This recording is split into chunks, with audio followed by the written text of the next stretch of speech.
trouble, right? They make all these threats and they're going to garnish your wages and take your stuff. It's crazy, like the amount of stress you have to go through. Like every citizen has to go through on tax day. It's kind of crazy. I shouldn't say tax day. You have like 3 months to do it at the beginning of the year, but that 3 months goes by quick if you're not on top of it, and you have to figure out how to do it, or you have to figure out still how to have someone else do it, who to pay, and go to which tax service or which accountant. It's a big deal. It costs a lot if you have to pay someone, unless you find someone really good for a reasonable price. And then you have to hope that they're doing it right. And it's freaky. And remember, I always come back to this. I'm still going to say it for any new viewers. I grew up hearing also from some people believing that the U.S. was the best. Like we don't barely pay any taxes compared to other countries. The more I keep finding out, the more that's not true. We do pay taxes, and we pay a lot of it here in the U.S. You might be able to cite certain like numbers, like a certain tax bracket from another country, and be like, oh yeah, see, they pay more. Germany or France or whoever, right? They want to throw out there, oh, they pay more in taxes than us. But I don't believe it. We pay a lot of taxes. It ends up kind of stacking on top of each other. They still tax everything here, just like everywhere else. It just seems like they get a lot more for their taxes in other places. So I guess it seems like it's more worth it. Here, I pay a lot in taxes. Trust me. I had my appointment pretty recently. Unfortunately, it just doesn't seem like it goes anywhere. And they don't fear that they could get those wrong. They got ill and went to the hospital, and they realized they don't fear what it could cost anymore. Yeah, I pay all those taxes, and I'm still on my own.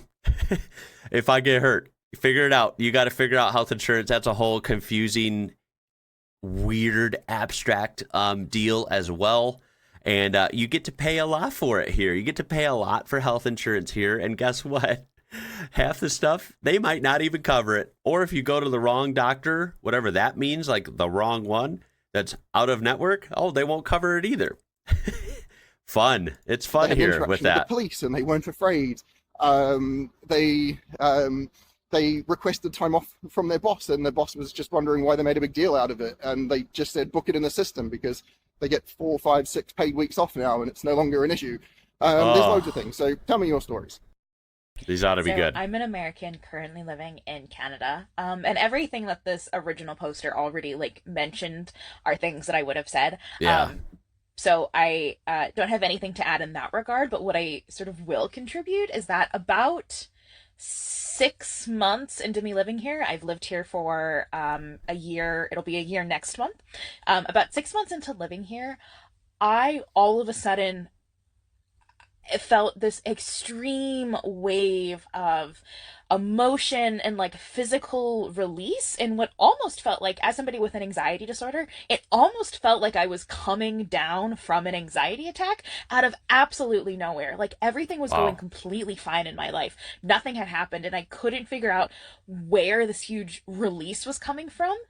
And maybe I did a lot of reflecting on it, and I realized stress. That it was my body finally beginning to release the trauma of having lived in the United States for 23 years.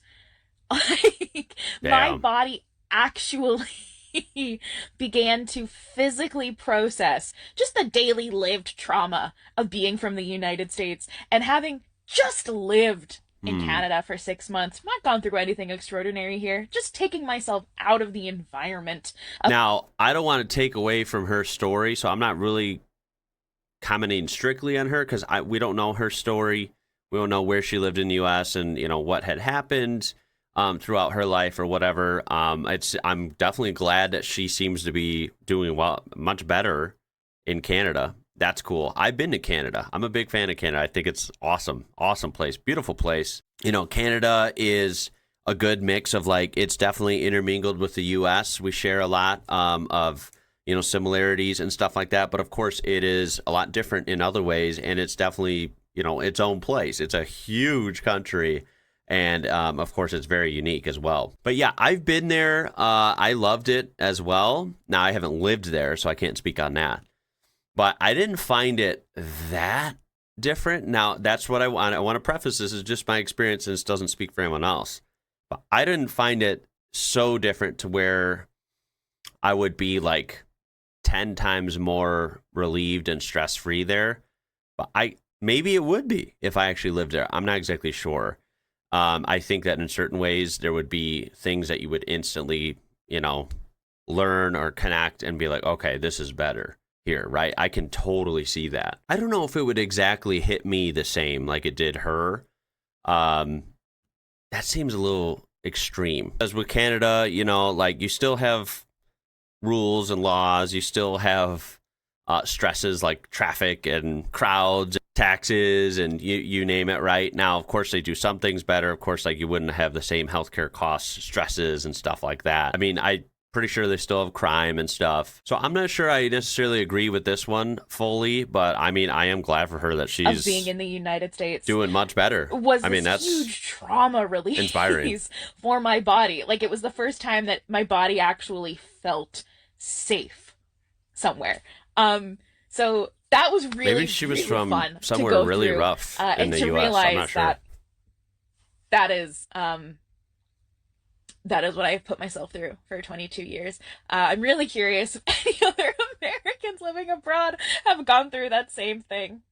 That video is so good at pointing out all of the things that we live in fear of in the US. Yeah. And the one in particular that gets me is the idea that I have to fear losing my job every time I have to call out of work. And like, I have a part-time job that I... Glad she mentioned that. That is a legitimate fear. I mean, to think when you have a job, especially when you're there a lot, you're there 5 days a week, 4 days a week, maybe 6, right? You're there, you've proven yourself, you know people there, you know your boss or your manager or whatever. Like, people go through their jobs day after day after day. And then, like, once in a blue moon, if they are sick or they have a legitimate concern, or maybe they're just not feeling well, they're really stressed out, maybe they're actually sick, maybe they need a family member that needs help, like the fact that you should be able to call out of work, whenever you need to, seems like a reasonable ask. But for some reason, with like 90% of jobs, like there are good companies or maybe good bosses out there, of course, in the US that might be really great to work with and will give you time off, and it's not a big deal.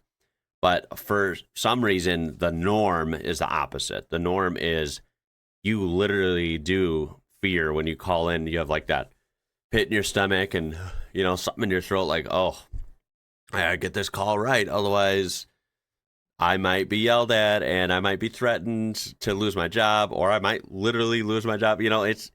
This is a real concern for people here. The work culture is, in my opinion, toxic here. I've had pretty good luck, but I've had some awkward moments that, luckily didn't result in me getting fired. But I felt the stress of that. I know many other people have. And from what I understand, in a lot of other countries, as long as you don't abuse it, I'm sure there would be problems then. But if you're there and you're working all the time and you need a day off, you just call in and it's not a big deal. That's how it should be. I don't know why that's not a thing here for the most part. I'm also a full-time mom, but I'm so scared of losing my job. And it's been so clear to me, like the fear is ever present this past week because I've had to call out of so many shifts.